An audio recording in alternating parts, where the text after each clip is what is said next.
Get ready. We're about to take a deep dive into something pretty fascinating. Oh, yeah. We're looking at Hizmetpedia today. Okay. Think of it like, you know, a Wikipedia, but specifically for the Hizmet movement. You sent over some really interesting material about this. So, Yeah. Let's unpack it a bit. Like, what makes this project so unique? Well, I think what's really captivating about Hizmetpedia is, and that it's not just a simple glossary, Right. of terms. It's actually this platform that's dedicated to explaining key concepts Okay. that are found in the works of Fethullah Gülen and said Nursî, Wow. and these are figures that are central to understanding the Hizmet movement. So it's like a window, right? Like a window into like the heart of the Hizmet movement's like intellectual tradition. Yes. And you mentioned something about it being especially valuable for like younger generation. Absolutely. Hizmetpedia is actually designed to make these Okay. complex ideas more accessible to a wider audience. Right. Especially those who might not have, grown up immersed Yeah. in those writings, right? Yeah. It's about ensuring that this intellectual and spiritual heritage, right, is passed on. Mm-hmm. Bridging that gap between generations. That's so important, especially these days. Yeah. Like it's so easy to get lost, Right. Everything's digital. Okay. But what sets Hizmetpedia apart from, say, like just reading a dictionary or like an academic paper about these ideas? Well, the real magic, I think, of Hizmetpedia is how it connects the dots. It doesn't just define the terms, like in isolation. Okay. It links them to the source material directly, like quotes from Gülen and Nursî themselves. Wow. Okay. Right. And then it goes a step further. It creates this web of relationships between the different concepts. Oh, so it's really like seeing that bigger picture. Yes. How everything kind of links Yeah. and builds up on each other. Exactly. Imagine it like exploring a constellation. Okay. Right. Where each star Okay. represents a concept. Right. And Hizmetpedia is helping you kind of trace those lines between them. Right. We were revealing those patterns and connections that you wouldn't necessarily see otherwise. That's what makes it a deep dive. Yes. You're not just memorizing. Yeah. You're starting to understand. Exactly. It encourages a deeper Yeah. level of engagement, right? Yeah. With the material. Yeah. So you're invited to explore, Okay. Explore those connections, draw your own insights. Okay, I'm hooked. So tell me about this logo. Oh, yeah? This red bird I keep seeing. Good. Red bird. It's not your typical encyclopedia logo. Yeah. It's more than just a pretty design. Okay. It's actually layered with symbolism. I love a good symbol. Yeah. Like, unpack that for me. What's the significance? What's the meaning behind this red bird? Well, the color red itself, it holds a lot of meaning in spiritual traditions.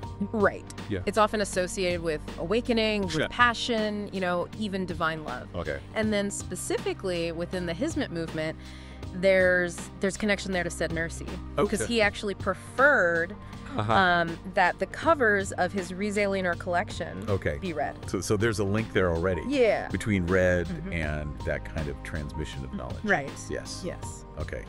So what about the bird? The bird itself. Yeah. Well, birds have been seen as symbols of freedom, transcendence, Right. pursuing knowledge, right? Mm. They're soaring above Yeah. the earthly realm, right? Yeah. Representing a connection to something higher. And that ties into this whole idea of Hizmetpedia, right? Right. Like seeking a deeper understanding, like Yeah. rising above Yeah. our everyday limitations. Exactly. And so in this context, the red bird Yeah. is a visual representation of hunting. Yeah.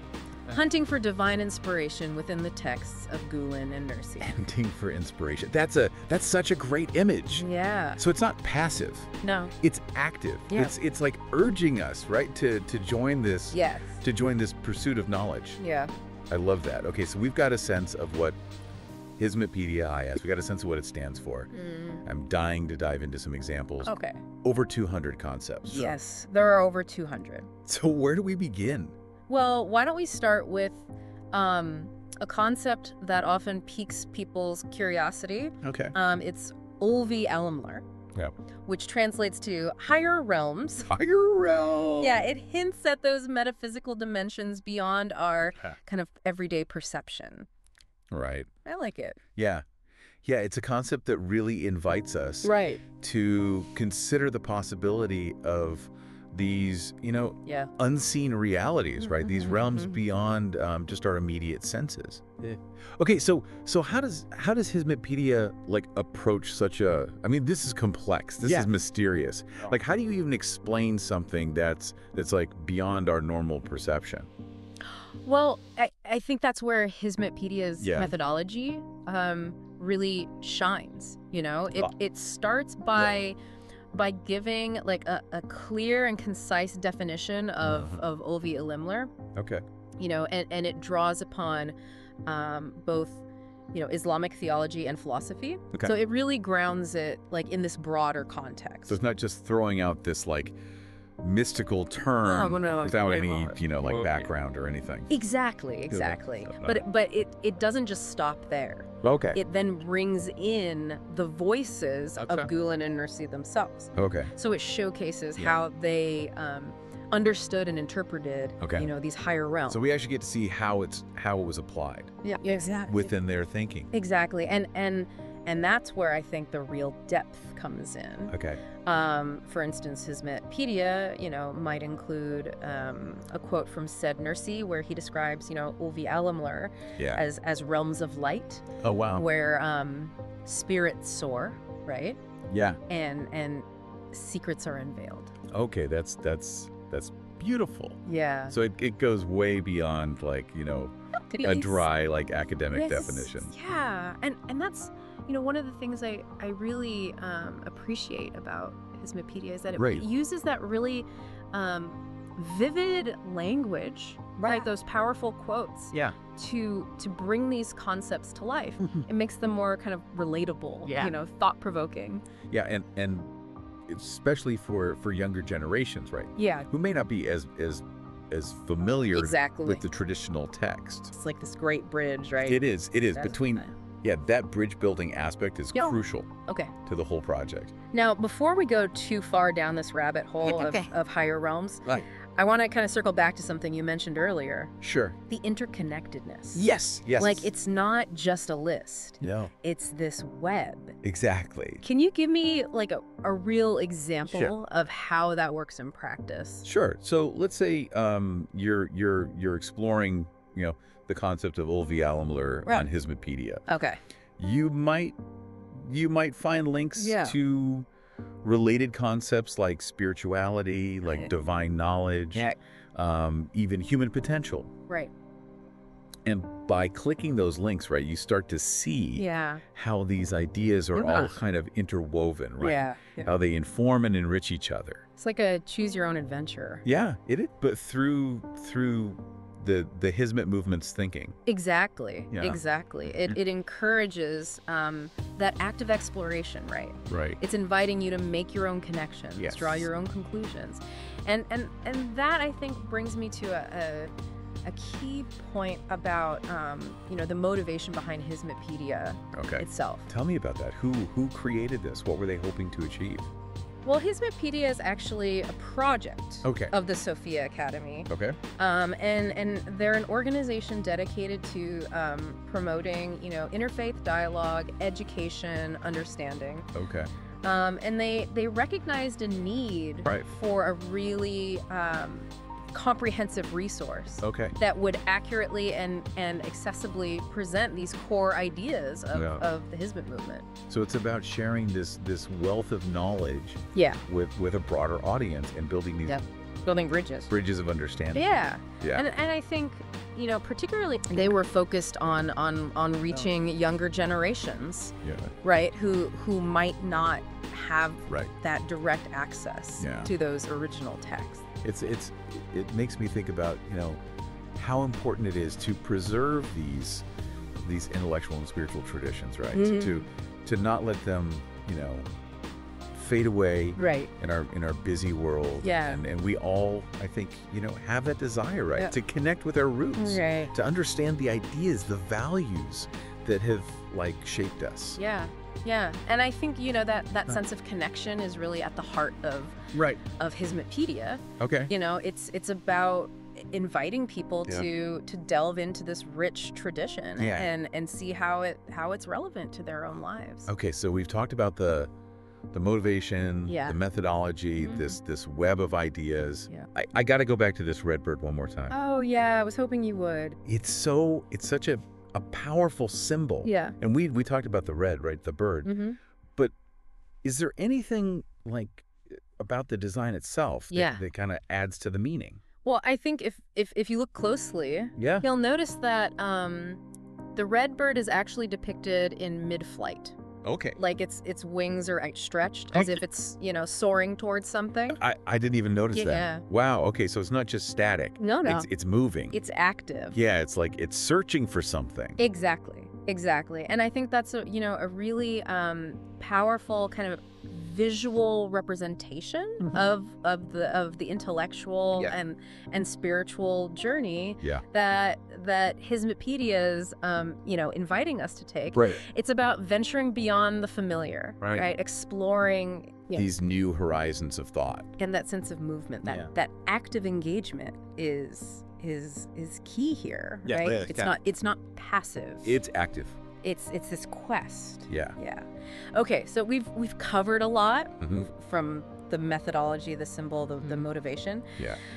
But I want to get back to some of those intriguing concepts. Yeah, of course. We talked about higher realms. What else kind of jumps out at you?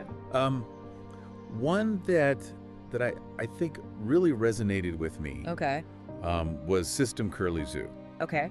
Which translates to system blindness. System blindness. And I think this is a concept that feels particularly relevant in today's world. Yeah. Right? Where we're often surrounded by these complex systems and structures. Yeah, it's the idea that we can become so entrenched in a particular way of thinking or doing things that we fail to see.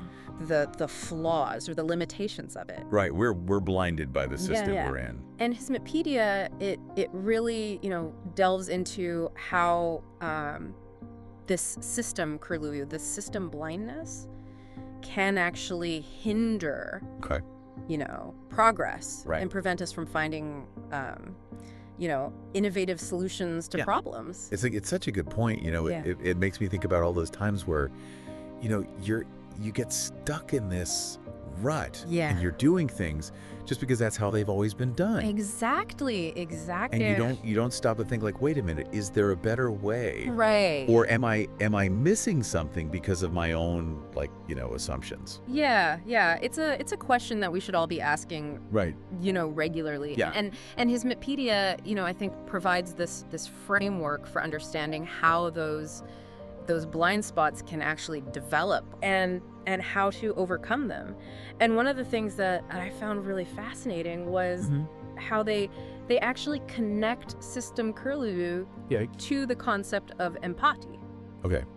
Right. Interesting. So they're suggesting that a lack of empathy can actually contribute. Okay, so if we're not able to see the world through other people's eyes, we get stuck in our own little... We do.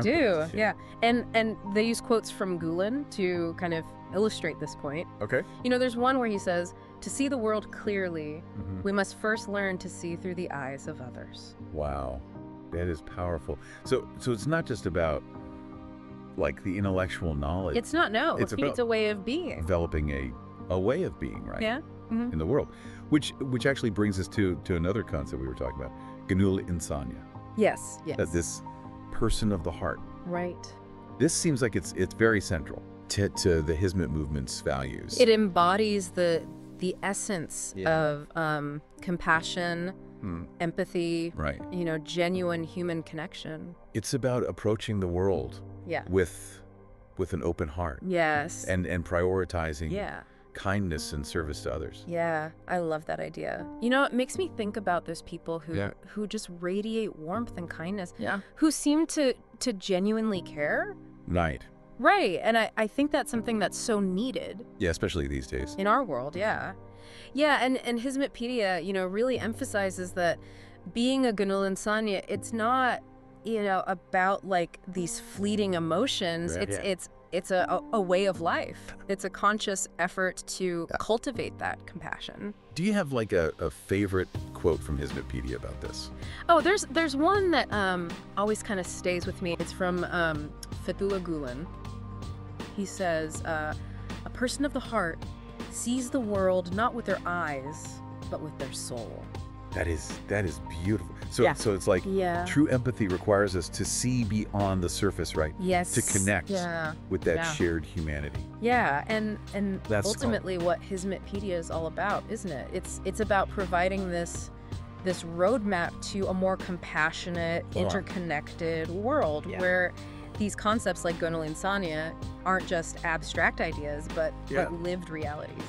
So as we wrap up our deep dive into Hizmetpedia, I'm struck by how much more there is to explore. I mean, we only scratched the surface. We did. Over 200 concepts. Over 200, yeah. But hopefully you, our listener, have a sense of what makes this so unique and so valuable. Yeah. It's not just like an encyclopedia. No. It's like a journey. It is a journey. It's an invitation to really delve into this rich tradition. It's a journey that can continue long after this deep dive ends. Absolutely. Hizmetpedia is a resource you can return to time and time again. Yeah. As you're exploring, I want to leave you with this thought. Okay. If you could add one concept to Hizmetpedia, something that you think is crucial for understanding the world today, what would it be and why? Ooh, that is a great question. Yeah. Something to ponder as you continue your own deep dive.